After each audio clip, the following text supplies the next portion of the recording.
Xabar 24 kanali o'z ishini boshladi. Bugun dasturimizda Tramp prezidentlikdan chetlashtirilishi mumkin. Netanyahu Turkiyani yangi dushman sifatida e'lon qilish harakatida. Rim papasi Trampdan qo'rqmasligini aytdi. Eron portlari blokadasi ortidan neft narxi keskin oshdi. O'zingizni aldamang. Tez-tez hojatga chiqish, siyganda qiynalish, kechasi uxlay olmaslik. Bu oddiy shamollash emas. Bu prostata muammosi. Agar bugun e'tibor bermasangiz, ertaga og'riq ham, asorat ham kuchayadi. Vulkan 100% tabiiy, kuchli tabobat inyomi. Prostata bezidagi yallig'lanishni kamaytiradi. Siydik yo'lini tiklaydi. Erkaklik quvvatini kuchaytiradi. Bir qaror hayotingizni o'zgartiradi. Sokin hayot kechirasiz yoki yana qiynalishda davom etasiz. Tanlov sizniki. Hoziroq qo'ng'iroq qiling va 30% chegirmaga ega bo'ling. Yetkazib berish O'zbekiston bo'ylab mutlaqo bepul.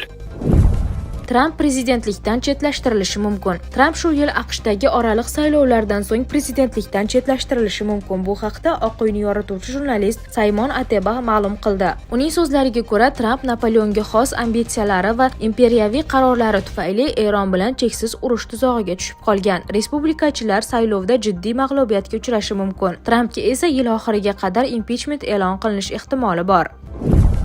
Rim papasi Trampdan qo'rqmasligini aytdi. Men Tramp ma'muriyatidan yoki Injil xabarini baland ovozda e'lon qilishdan qo'rqmayman. Chunki men bu yerda aynan shu ishni qilish uchun ekanimga, cherkov ham shu maqsad uchun mavjudligiga ishonaman. Biz siyosatchi emasmiz. Biz tashqi siyosat bilan u tushunish mumkin bo'lgan nuqtai nazardan shug'ullanmaymiz. Lekin men tinchlikparvar sifatida Injil xabariga ishonaman, degan Lev 14. Bundan avval Tramp Rim papasining Eronda yadro quroli mavjudligiga yo'l qo'yishi, AQSh harakatlarini tanqid qilishi va Venesuelaga hujumlarini qoralashiga qo'shilmasligini aytgandi.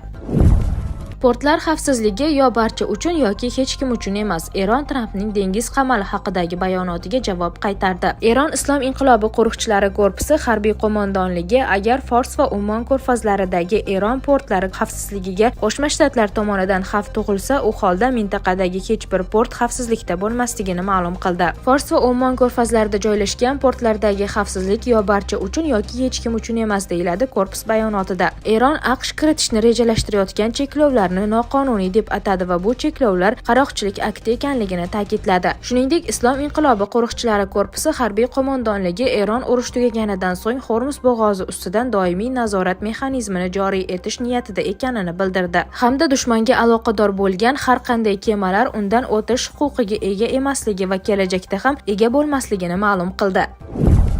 Eron portlari blokadasi ortidan neft narxi keskin oshdi. 13-aprel kuni Donald Tramp tomonidan Eron portlarini blokadaga olish bo'yicha berilgan buyruqdan so'ng jahon bozorida neft narxi keskin ko'tarildi. Bu haqda BBC xabar berdi. Ma'lumotlarga ko'ra, global etalon hisoblangan Brent neft narxi 7% dan ortiq oshib, 1 barrel uchun $100 dan yuqoriga chiqdi. Ayrim savdolarda esa narxi 7,5% ga oshib, $103 ga yaqinlashgani qayd etilgan. AQSh markaziy qo'mondonligi 12-aprel kuni kechqurun Eron portlariga harbiy blokada joriy etilishini ma'lum qilgan.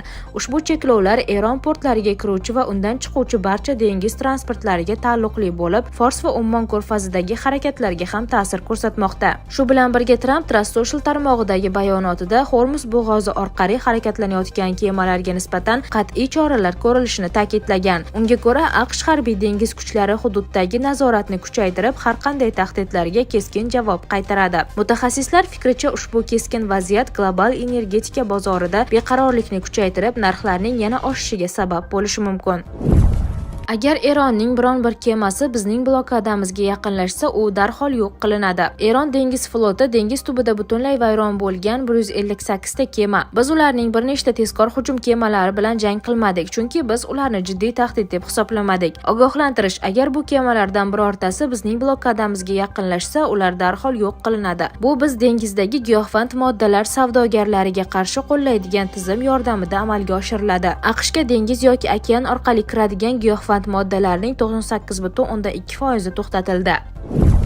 Netanyahu Turkiyani yangi dushman sifatida e'lon qilish harakatida. Turkiya tashqi ishlar vaziri Xoqon Fidan Isroilning Erondan so'ng dushmansiz yashay olmasligini aytib, mamlakat bosh vazir Benyamin Netanyahu Turkiyani yangi dushman deb e'lon qilish harakatida ekanini aytdi. Bu haqda u Anadoluga bergan intervyusida ma'lum qildi. Erondan keyin Isroil dushmansiz yashay olmaydi. Biz uning Turkiyani yangi dushman sifatida e'lon qilish yo'lini izlayotganini ko'ryapmiz, deydi vazir. Fidan Suriyaga nisbatan Isroil hujumlari haqida ham o'z xavotirini bildirgan. Suriyada katta muammoli hududni ko'ryapmiz. Bu biz uchun hududiy xavf. Hozir Isroil Erondagi vaziyat sabab ayrim harakatlarni qilmayapti. Ammo bu kelajakda ham shunday bo'ladi degani emas. Vaqti kelganda buni amalga oshirishni istashi mumkin, deydi u. Fidan Benyamin Netanyahuning yondashuvi aniq ekanini bildirib, Turkiya ham shunga qarshi tegishli choralarni ko'rib borayotganini ta'kidlagan. Shuningdek, u Islomoboddagi muzokaralarga to'xtalib, u yerda muayyan takliflar o'rtaga qo'yilganini aytgan. Fidan o'zining uzoq yillik muzokara tajribasiga tayanib, dastlabki bosqichda tomonlar o'z boshlang'ich pozitsiyalarini ilgari surishi tabiiy ekanini ta'kidlagan. AQSh va Eron o't ochishni to'xtatish masalasida samimiy. Dastlabki pozitsiyalar odatda biroz maksimalist bo'ladi. Keyinchalik tomonlar vositachilik ko'magida umumiy nuqtaga kelishga harakat qiladi. Eng muhimi o't ochishni to'xtatishga erishish va uni davom ettirish uchun barqaror niyat bo'lishi kerak. Menimcha hozir har ikki tomon ham bu borada samimiy va zaruratni anglayapti. Isroilning bu jarayondagi buzuvchi rolini doimo hisobga olish kerak. Biz bu haqda amerikaliklarga ham boshqa tomonlarga ham muntazam aytib kelmoqdamiz.